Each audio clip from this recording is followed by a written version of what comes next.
What's up, everyone? Invisible Walls, episode 103 here on GameTrailers.com. I'm Shane Satterfield, your pleasant guide through the video game universe. Have a big show today. Finally, the games are starting to come out. Have a lot of really good stuff to talk about, and here to do it is Ryan Stevens. Yo, happy to be here. As always, Patrick Morales. Greetings, Earthlings. And Miguel Lopez. Hello, friends. All right, we got a lot to get to. Let's do it. Hit me.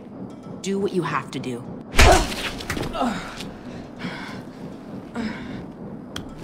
Okay.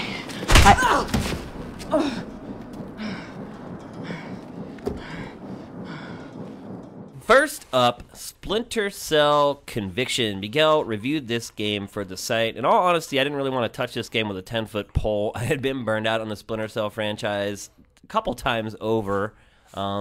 So I think there's probably a lot of people out there who maybe feel the same way. The series didn't evolve much over its first several entries. What do you say to those folks, Miguel? Well, I think it's good that the series took a really long break.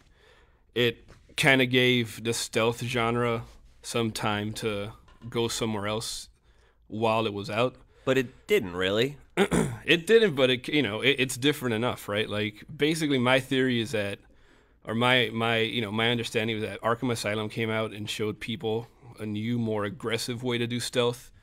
That isn't so much about hiding down hallways, trying to get through a labyrinth. It's more about taking out entire rooms of enemies. And Splinter Cell very clearly took those lessons to heart, and I think the result is You really think it took inspiration from Arkham that late in its development cycle?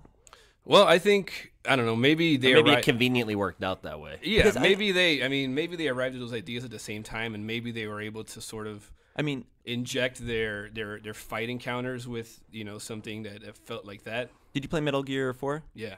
There also, I felt like stealth, maybe not really a backseat, but kind of like partnered up with being just a little more action oriented. Right. Just well, you can play Metal Gear how you wanted, really. Like, I didn't play that game stealthily at all. Well, yeah, CQC since 3, but I felt like 1 and 2, stealth really paid dividends. Well, I thought you talking about Metal Gear 4. Think about even Sam Fisher's sonar goggles here. That's very much the same kind of way that you would approach a fight in Batman. You'd find a place where they couldn't see you. You'd put on your sonar, in this case, the detective vision, whatever it was called. And you just like scope everyone out. Okay, this guy's going over here. This guy's over here. Okay, I have time to go here. Boom, boom, boom. Let me do that. Let me set up this, this little fight the way I want to do this, and then, have them react this way. That's pretty much what I'm thinking about when I play that game. It's not like, okay, I got to get to, well, very rarely, it's like, all right, I got to get to this point over here. Let me wait until these guys are out of the way and like haul ass. You know what I mean? I mean, the first several games in the franchise, when they would come and talk to us about the games, they'd always say there's these myriad ways for you to get through each section of the game. But ultimately, when you played it, it was really trial and error, and you kind of found that one way to get through each section. The only wild card was like whether you would or would not shoot out lights to make it easier. Right. How has that changed? I think now, since it's more about it's essentially about fighting your way out. You're gonna in every one of these monster, enemy rooms, you're gonna kill at least some of the people. You can leave the stragglers and head to the next checkpoint, but for the most part, you have to go into it with a mind that you're gonna engage people. And that being the case, you're always thinking about ways to use your gadgets to make it so that you're doing that while attracting the least amount of attention. Yeah, I felt like there was actually a lot of choice. I keep thinking back to the Pandora Tomorrow where they demoed the train level, and there's 3 ways to get through the train, and it's like, no, there's 2 ways you can die, and there's one correct way to do it right. Right. But I feel like with the PE system, the PEC system, I felt like there is actually a myriad of ways. There are a lot of options for how you want to take guys out. And that system is cool. And like my favorite way to sort of mess with achievement system in games is to like open up the achievement list and have that kind of tell me all the different ways you can play it. For instance, before I opened up the PEC system, I wasn't aware that you could kick a door into an enemy and kill him. I didn't know that you could get somebody as a human shield and ram him into someone else. I didn't know that those were effective ways to kill, but it is, and that's cool. And yeah, I mean, you could be fancy that way, or you could just be like super patient, wait 3 minutes until a guy patrols near you, crack him, get your mark and execute, and take everybody out clean that way. I think I played the co-op with Patrick, who's sitting here too, and I think we could speak to all the kind of ridiculous shit we were doing when we were playing it co-op. Like, sometimes we just say, fuck it, let's roll in gangster style and summarily get killed. But other times we take our time and do it right. And it was But see, that's what I'm saying. Like, you try to do something a different way and you get killed. Well, I think if you try to go gangster style, you're probably going to get killed. Yeah. But, we took our time to set up, for instance, like dual executions, and that worked well. Sometimes I would, we would throw frags and EMP grenades, work out strategies around that stuff, and that stuff worked well too. I don't know. I think it was fun, and I don't think that we were limited. I think the times where we were limited is when we were willfully playing stupid. Like, all right, let's fuck it, man. I'm sick of doing this. Let's just go kill everybody.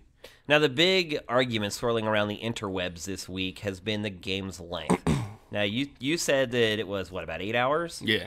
Some people have said it's 5 hours. Some people have said it's 10 or 11 hours. Why do you think that there's so much of a variance between what people are saying? I beat the game in 45 minutes, so I don't know what's wrong with it. That's exactly it. I think the loudest voices are always going to be the people who are boasting, and those are the ones who are going to say, I beat that shit in 3 hours. Right. So you think it's people trying to look like they're elite? I just picked up the game last night, and I'm about 90 minutes in, and I think from talking to you, I'm not even a third through the game. Right. So I would hope not. Well, yeah, but I mean, no, but if it was a 5-hour game, yeah. I think a lot of people are just so achievement-minded these days that they just care about beating the game first, getting the most points, and not really taking in the experience so much. Right, but these are professionals who are supposed to be reviewing the game for their audience. I mean, you can't do that. Right. Oh, I thought you meant for like people, not no, just... No, we're not talking about random people playing. We're saying the reviews for this game, the length of play has jumped all over the place. Yeah, I'm just saying, I played it at what I think is an organic pace. It took me, I played it throughout a course of 3 days, playing 2 or 3 hours each day, and it felt, it felt decently long. It felt like it ended when it was supposed to. And I mean, who knows? Maybe there are some crazy gamers out there who could blast through something in one sitting. I know Ryan played Resident Evil 4 in one 14-hour stretch. Yeah, and I didn't stop to pee. I'm not very proud of that. Yeah.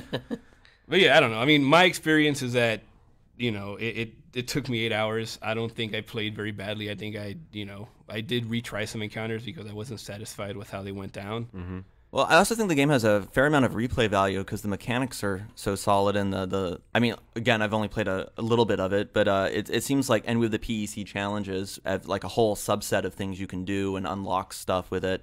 I feel like you could actually run through the game a couple times trying to do some cool stuff. Sure. Because when you get good at the game, you are good at the game. Like, you actually show off, Right. So Mark and Execute was a part of the Rainbow Six franchise, also a Ubisoft game. How does it work in Splinter Cell? It's pretty much as you think it is, as you think it does. At any point, you could mark people, and for instance, if you use it when you in tandem with your sonar goggles, you could mark people through walls, and then once you turn off your goggles, the game, there's an incentive to play, not with sonar all the time, because when you're moving around, like there's crazy visual distortion, and you can't really see where you're going. So what you do is you put on sonar, you mark guys through the walls, and then you turn it off, and then you can still see the markers on your HUD. So that way you could keep track of where everybody is, even when you're not looking through walls. You get the ability to execute people after you do a stealth kill or one of the other. Which makes no sense whatsoever. Yeah, it doesn't. It doesn't, but it's kind of, it's the way that they decided to regulate it, right? If they made it so you could mark and execute everybody, you would be fucking... Could they not come up with something more clever, though? Still, yeah, I don't know.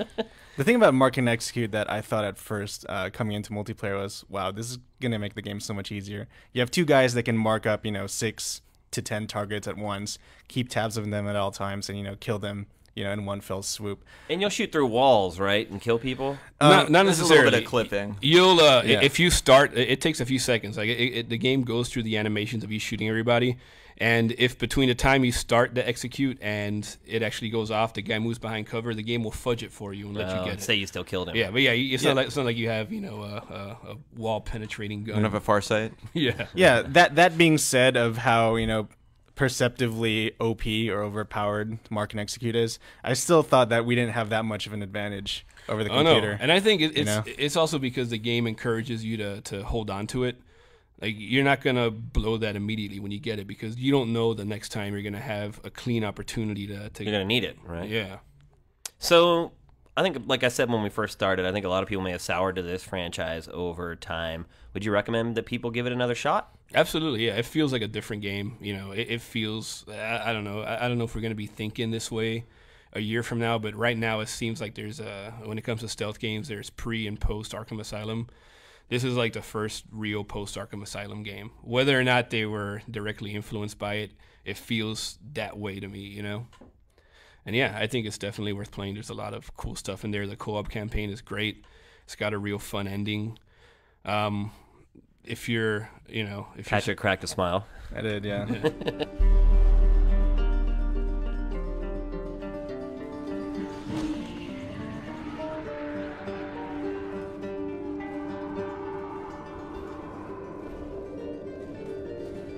So obviously the biggest story from this week was the unveiling of Gears of War 3 on Jimmy Fallon. Now the first thing I want to say is Jimmy Fallon was freaking awesome, because Cliffy's sitting there and he's showing the game. They come back and they're like, and even though he had told him already when the game was coming out, it says in the trailer, he asked him, he's like, so when is this coming out?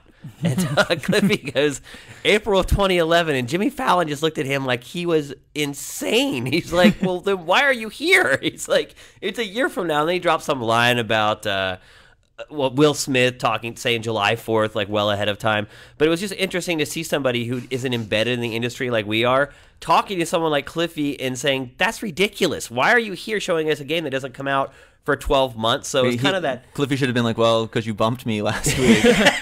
That's why I'm here now. Well, it's kind of like that clashing of cultures a little bit. But what were your impressions overall of the Gears trailer 1 and then the game 2? Today we have joining us Brandon Jones. Mr. Jones is in the house. And Brooks Huber, who will be joining us for the rest of the show. Oh, and these two guys worked very closely on the Pop Block trailer. Yes. And the wish list. And the wish list, which did really well. We tag team that.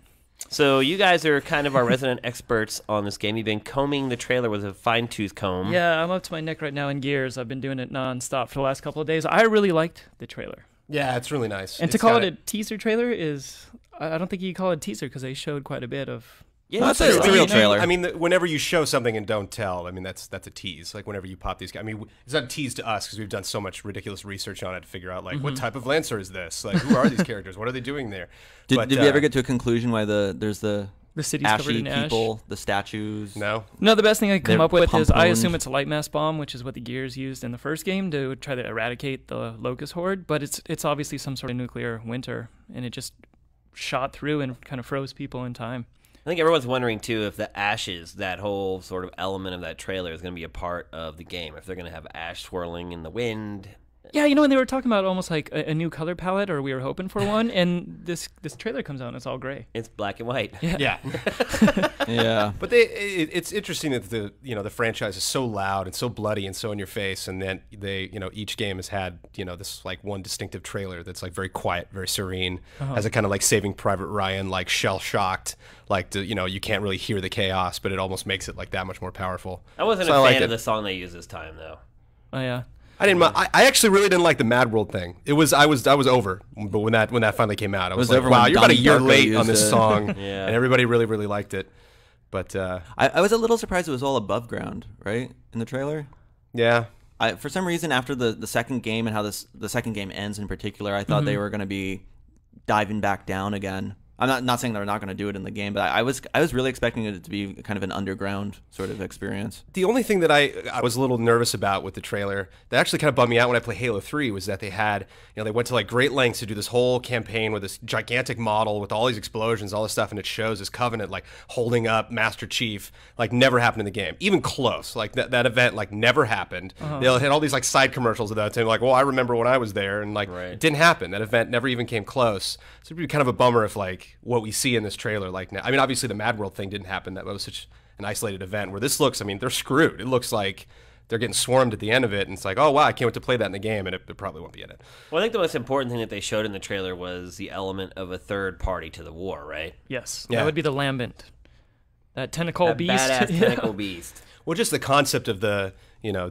locust, like kind of being the enemy of my enemy is my enemy, kind of like that. It's you have this like other contingent, like this other thing that you have to fight and they have to fight, and we're all fighting at the same time. Yeah. You think it's just going to be like the Flood, though, or?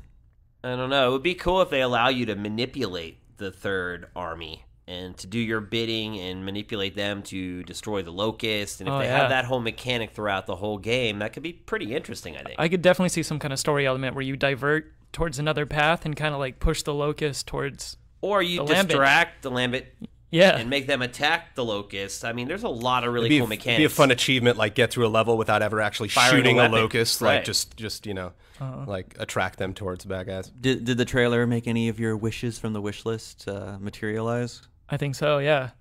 Towards the end, when they were pinned down and it looked like all hope was lost, that to me looked like a pretty awesome firefight where it's coming in from all sides, and we were hoping for like bigger environments, threats it's a coming pretty from wide all open sides. space. Yeah.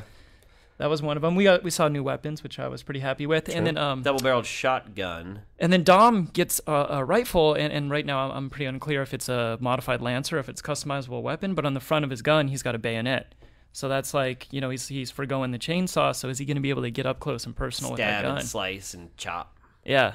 Close quarters was definitely one thing. We're like, it's like a good place to start for new weapons. And a female cog. I know, I wish we would have called that out. That's kind of a no-brainer right there. Anya's she used to be their contact point on radio, and now she's suited up, and she's donning some cog armor, so I'm excited about that. Some of the characters had hair. Yeah, Done with a beard. I'm pissed we didn't call that. God, I'm kicking myself. I thought... on the So table. obvious. But it's funny, their engine's been criticized for years, saying they can't do hair. That's why it's always a bald space marine or whatever. It was almost, and then they have the one shot of like the blonde guy with the crazy long and it's like they only just showed that to be like, look, bitches, we can do hair. Because otherwise, they don't really show that guy at all. They're just like, hair out. Oh, Anya, you mean? Is that a girl? That would be a girl. She looks like Cloud from Final Fantasy. Yeah. But those were the references made. But yeah, in the game itself, like in 2, she has her hair in a ponytail and she's all prim and proper. I'd keep it in the ponytail. I mean, I don't have long hair, but if I was in that situation, like I would want my hair wouldn't want back. that getting in my eyes. Yeah. She's a ruffian. That's funny. I thought it was a guy. Oh, that's Anya, but I could see that. She's, just goes to show, even on like a war-torn planet of Sarah, hotness can still flourish in the battlefield. Yeah. I hope they do something to get rid of, or not get rid of, but at least better balance the shotgun role for multiplayer. Like the tour from Epic, it was so funny that we put up last week on the site. It was basically Cliffy giving a tour of their studios, and he was asked what the most popular weapon is from Gears of War 2, and obviously it's the frickin' shotgun. 'Cause Yeah. if you play Gears of War 2 online, it's basically people just doing the roll, coming up and shooting you right in the chest with the shotgun. After a while, it got ridiculous, and that's really what turned me off to playing the game after a while online. So I'm hoping they find a way to balance that out a little bit, because after a while, it was literally everyone with the shotgun. I actually, going from the Hammer of Dawn to the Mortar, I just hope there's another big-scale weapon. Like something that's like, wow, really? Satellite weaponry, shooting Kind of hard to beat freaking the mortars. Hammer of Dawn. Yeah, but the Mortar is pretty cool. Yeah. I just hope there's another really big, like, really? You're going to do this in a game? And really, that game to me, too, is a lot about creatures. So I can't wait to see the new creature designs that they have in the game. That's one of the things I always anticipate when I get ready to play a Gears game, is what are the monsters going to look like? And they're very, very good at creating new and unique ones. and We how are you saw one gonna- already. Yeah, and how are you going to turn them into giblets? when you cut 'em Yeah. up? Well, I think we also heard that, Edge Magazine had put out a bunch of rumors, and they had mentioned, like, tentacled locust, right? But do you Yeah. think that maybe they got bad information and it was actually... That third party that we're Right. talking about, the Lambent. Yeah, Yeah. because obviously from the trailer, it plucks one of the locusts right out of his... He was Right. shooting. So it's obviously not a locust No. monster.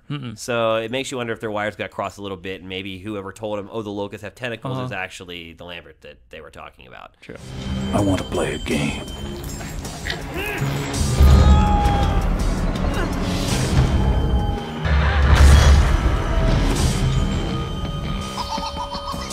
Konami had its yearly Gamers Day up in San Francisco. I haven't gone to this in a couple years. The last time I was there, it was a bit of a CF trying to get all our interviews done. It sounds like actually the same thing happened this time.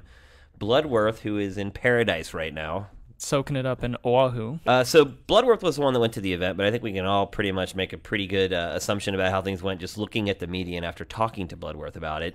Obviously, Konami's big franchise is Metal Gear. Peace Walker was there, but we've been so inundated and flooded with Peace Walker media over the last couple weeks. Yeah, there was a new trailer, but it was just a U.S. version of a Japanese trailer that already came out. It was just meet the characters. Yeah. Yeah. Plus, So- you've got that Japanese footage of the Monster Hunter kind of cameo they're throwing in there. Yeah. I think the big game that we all wanted to see was Castlevania, obviously. And Bloodworth got to see something, but for some reason they're not releasing the trailer yet. We should do our eyes on. Well, what did he get to see? What? Some new some like a new trailer, they- extended cut? So we didn't get to It see wasn't even a trailer. I guess it was like It was a demo. gameplay Yeah, it was a pre-recorded demo where they showed off a bunch of like the in-game stuff. So it was gameplay you got to see. Yeah, more or gameplay. less. Okay. Pre-recorded gameplay, but gameplay nonetheless. Yeah. One thing I will say is the interview that Bloodworth did for that game, it definitely piqued my interest. I think the most important thing is the developers are showing a lot of reverence for the franchise. They talked about a lot of the music being in there, all the enemies being in there. I was worried that because this game started out as something else, that they just might kind of shoehorn all the Castlevania stuff in there, but it looks like they're managing to really make it sort of an organic integration from one game into the Castlevania version of the game. So Right. I think the thing that excites me the most about Lords of Shadow is that it's kind of being built as a throwback to the Nintendo Castlevanias rather than like the newer Metroidvanias. well, right, didn't they base it, they yeah. said, on the first Castlevania game? Right. I think originally they wanted it to be a straight up remake, but I guess they're just doing a reboot, kind of their take on it. Just looking at the environments and the few trailers we have, you're not really constrained into this one environment like you would see in Symphony of the Night or some of the newer ones. You're going across all these different locales, all these crazy environments. There's even a platforming aspect, I guess, to it too. Yeah, he So, said a huge yeah. part of the game is platforming, which is great. Yeah, it's pretty cool. Yeah, because definitely. Castlevania 64 was so awesome. Actually, it had some good stuff in it. But Yeah, it wasn't as bad as some people say. But I think after watching the interview, I was pleasantly surprised by it, encouraged by it, and I think the most discouraging part is that we're not going to really see it until E3. yeah, and I guess the other big kind of announcement out of there was I didn't write it down, they did say there's a new Silent Hill, but no Really? real information. It's being developed by some Czechoslovakian team, which is weird because now it's gone from Japan to US to kind of Canada? Eastern Europe. What have they done to that franchise? I don't know. I mean, Shattered Memories was good. Okay. Yeah, It Justin didn't liked really it. feel like a Castlevania Castlevania. It didn't really. It was didn't no really whips. feel like a Silent Hill to me. That game. It was like it was kind of like almost a point and click adventure mystery. I felt like the way it was designed. Yeah, I'm definitely curious why they're playing hot potato with this franchise, but I mean, Konami Kinda could interesting. use a double header to double up with Metal Gear at this point. They could really use another franchise. This is gonna do some sales. So why do they keep shuffling this off to like various developers? well, I think after The Room wasn't particularly good, and that was Japan developed, I believe, right? Silent Hill 4. Yeah. I think so. It'll be interesting to follow. I mean, it's I haven't it's a cool really, franchise. It's a really cool franchise. enjoyed a Silent Hill game since 2, in all honesty. I kind of like 3, and then after that, it was like, what's going on here? But I think they're missing a huge opportunity to develop that in-house and make better games than they have been making for it. And then 99 Nights 2. Did we need 99 Nights 2? We already have like 15 Dynasty Warriors games. I don't Yeah. get that one. Russian Attack. You don't have to press up to jump anymore, so that's good. Looks Yeah. like a Shadow Complex. Yeah. I think Rich is going to be happy. Rich is nodding. And Saw 2. Again, did we need a sequel? I'm surprised. I thought the first game bombed, but I guess it did enough sales to warrant a second one, just like the films. Yeah, I mean, the movie franchise is pretty much in the tank at this point. But they cost like $9 million to make. So even if they make How can they do this 30 million effects for $9 million? Lots of corn syrup. In red dye. And then Def Jam, which has been kind of shoved off from one developer, one publisher to the next. Did it have a publisher? I knew it. I thought it was just being shopped around. Yeah, I guess it's just been shopped around for a while. Yeah. Because when we met with them before, they didn't have a publisher. We were just meeting with the developer. But Konami music games, that's what they're all about. So they'll do this, and then Activision will come along and make a better version and make all the money off of it, right? Yeah, they'll have Dr. Dre Jam, I don't know. Yeah. And then there was a wrestling game. Based on Mexican wrestling. And Sure to be a big hit. we had heard a little bit about this, and I was I know you were surprised, Shane. Like it's realistic. I thought it was going to be kind of. I think the word surprise was a nice way to say how I reacted to that I mean, game. I thought it was going to be cartoony. Which would probably make a little more sense. Yeah, but Mexican developers. I've heard they're the first like commercial Mexican developer. I don't know if that's actually true, but that's kind of cool. Why would they make a Lucha Libre game? Yeah, I don't know much. I mean, I've seen that Jack Black movie. Nacho. Yeah, that's about all I know. So I really don't know. Same here. That's what I'm basing everything on. maybe- Nacho Libre. Are they gonna get Ukes to do the grappling system? I don't know. Overall, I would say if this was Konami's big sort of pre-E3 thing, not exactly encouraging. Pretty tame. Yeah. I mean, what's up with Konami? They have certainly fallen pretty They've rested on the drastically. laurels of Kojima, I think. And they got whooped on the music genre when they had started it. No music games, I Well, see. Def Jam. Yeah. But no, like, band games. I guess they just completely ditched that whole concept. Like a giant in the realness, or a lion in the wilderness. I'm a real rap star, and that's that. Ask Tip what they know about that. Yo, they call me Greg, a.k.a. the Kid Milligan. I'm a Def Jam rap star, you dig? Other big news this week, lots of stuff coming down the pipe, was a couple of the key members of Infinity Ward leaving the company and going to, surprise, EA. After all the crap went down with the lawsuit, Activision suing them for talking to EA while they were still under contract.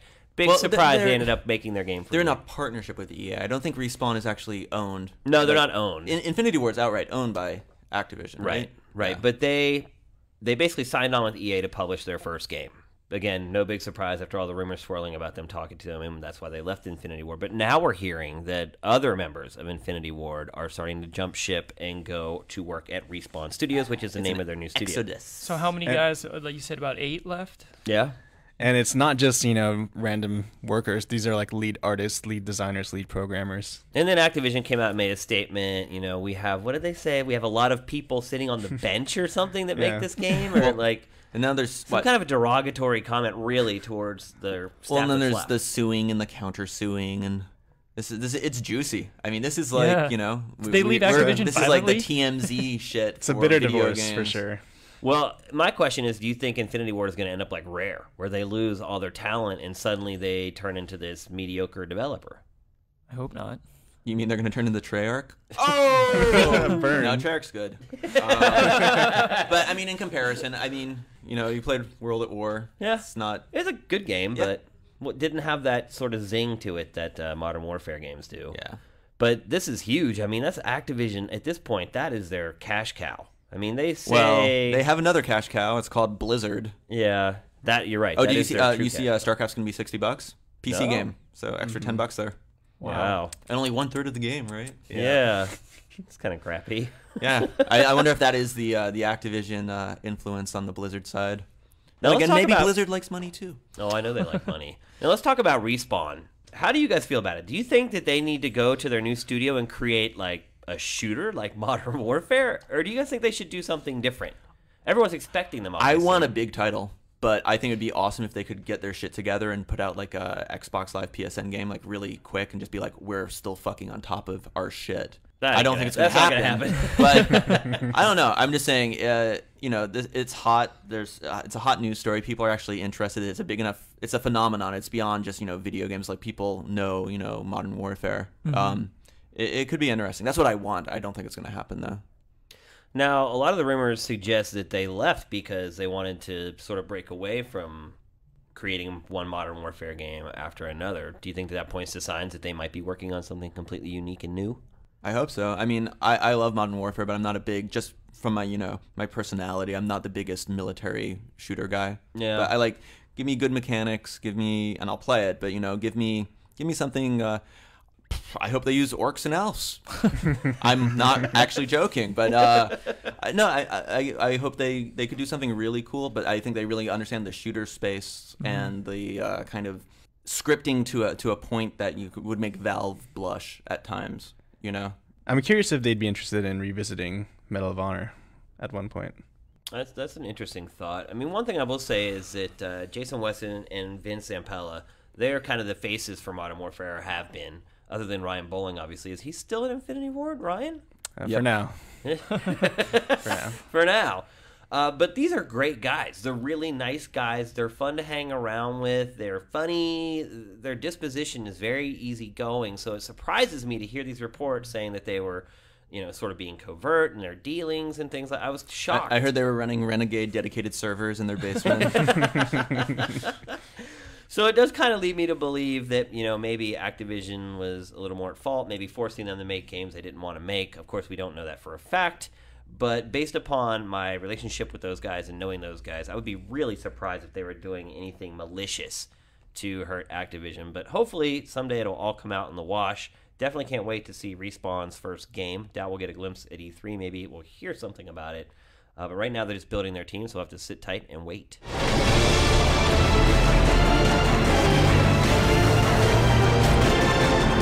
So I would say the question we're asked the most, other than why are you Tobias against to Xbox? Or what is the opening theme music? Is how do you get a job in the industry? So we decided to sort of look around and try to find one of the schools in Los Angeles that we thought was the best representation of a school that prepares people to make video games. And that school is Gnomon. Now, the best thing about this school is that the teachers that teach you there actually are working in the industry. They're working at Naughty Dog, they're working at Blizzard. The clientele that they get in there to help teach you is excellent. So I went over there last Friday, met the school, walked around the school. I was really impressed with it, and here is sort of my report.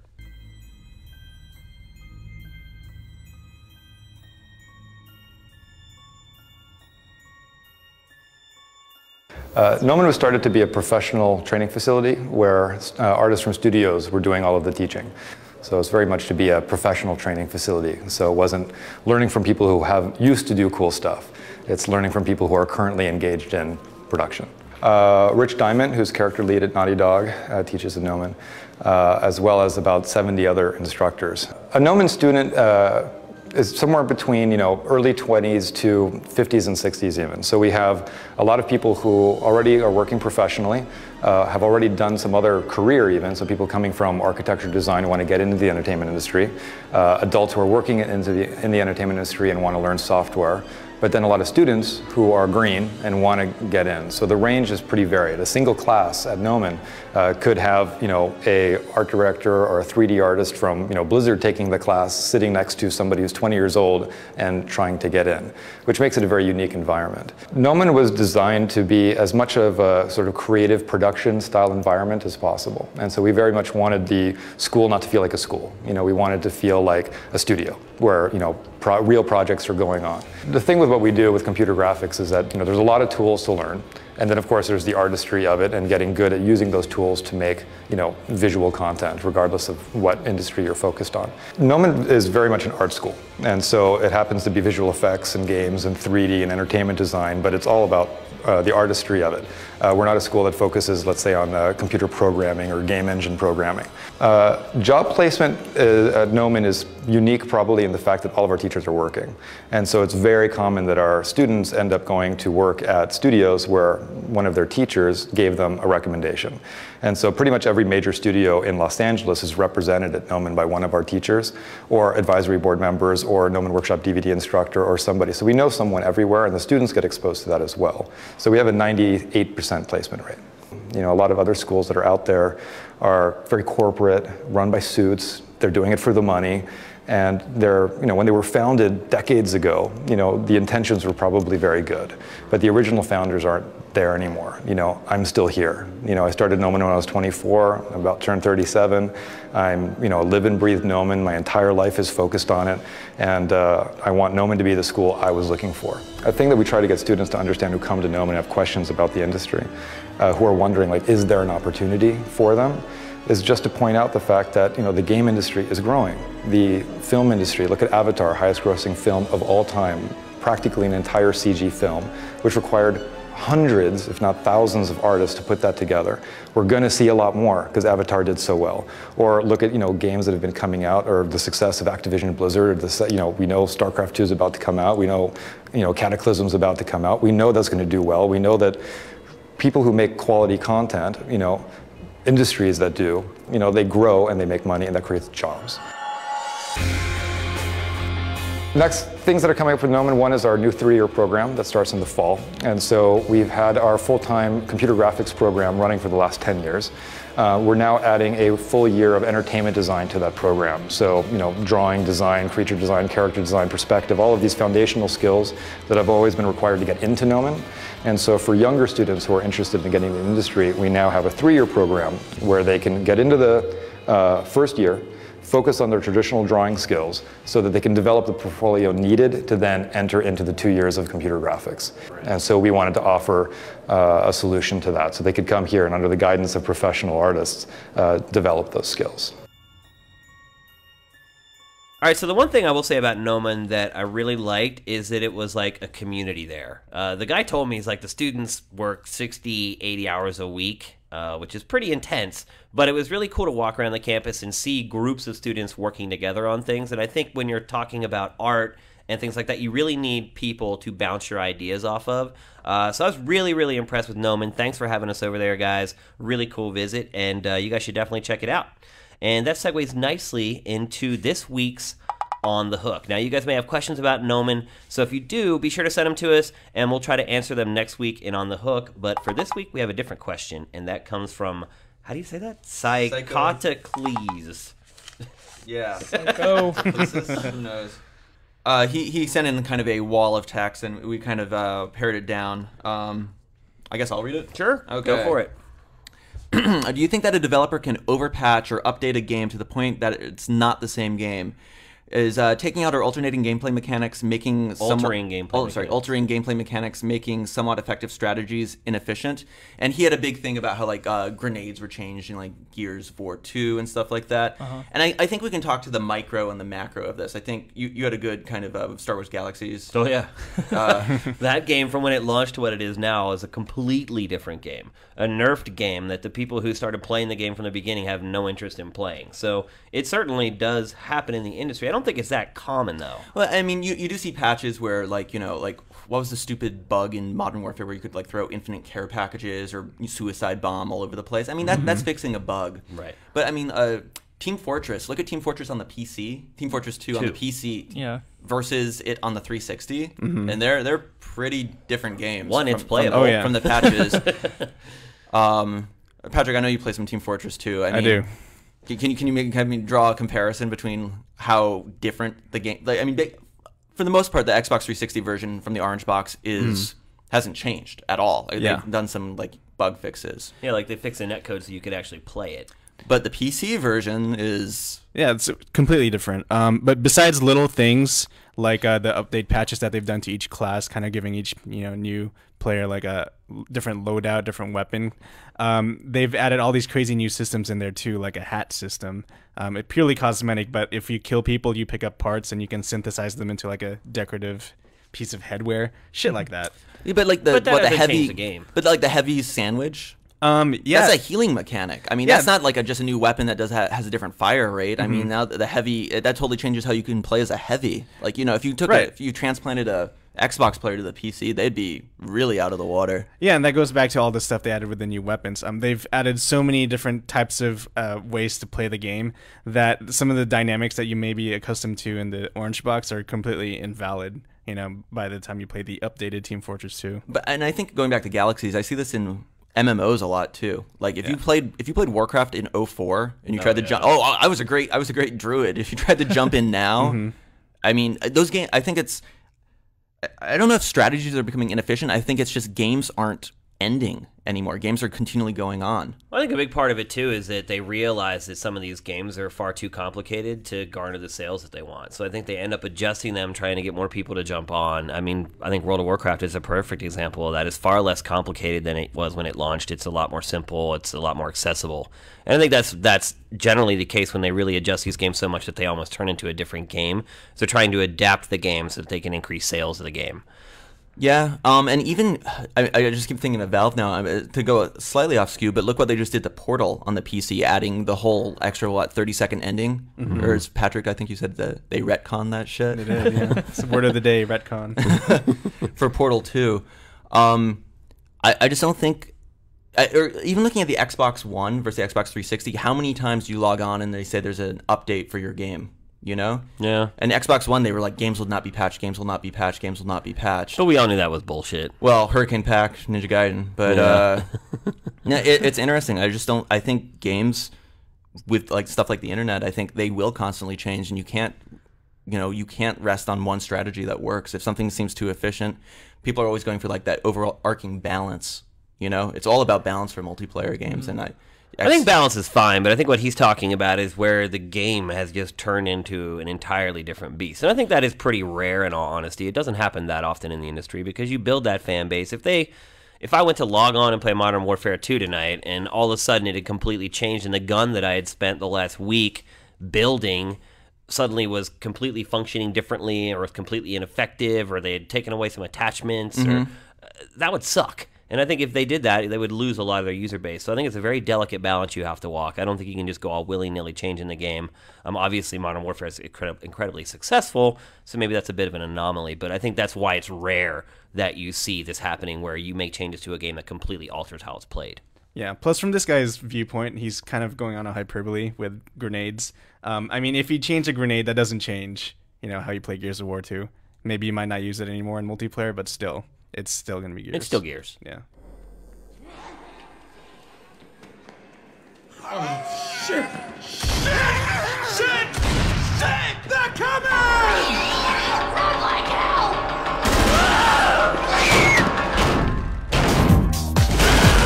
All right, that's going to do it for Invisible Walls episode 103. I do have some cool stuff to give away. We got some hats, t-shirts, and a couple DVDs from Gnomon that we're going to give away. Now, the DVDs are actually instructional videos that teach you how to model creatures. So please only ask for this if you guys are really interested in developing games and making a career out of it. Don't just ask for it because you want something free. So go to invisiblewalls.gametrailers.com. Ask for either the hat, the shirt, or the DVDs. We'll get them to the first people who ask. Do not put it in North America. Yeah, only in North America. Sorry, guys. Also, do not put it in the comment section below the video. It was hilarious last week. We did the beta key giveaway. You guys are terrible at following directions. You all put your requests in the comments below. But we still like you. We still love you. Like, yeah. Our lawyers say like. And only if you're in North America. Oh, and shout out to our girl fans. There was like 7 of them. Was there really? Yes. Pretty sweet. Hey, ladies. Anyway, invisiblewalls.gametrailers.com. That's where you need to go anytime we do a giveaway. So make sure you head over there, put in your name. We'll send the stuff out to you as soon as possible. E3 is coming up. It's hard to believe. It's just a hop and a skip away. Already in the planning stages here at GameTrailers.com. We have some awesome stuff coming to you guys for E3, so stay tuned. We'll be talking about that in the near future. Until then, keep on gaming, folks. Invisible Walls is up, and it is out.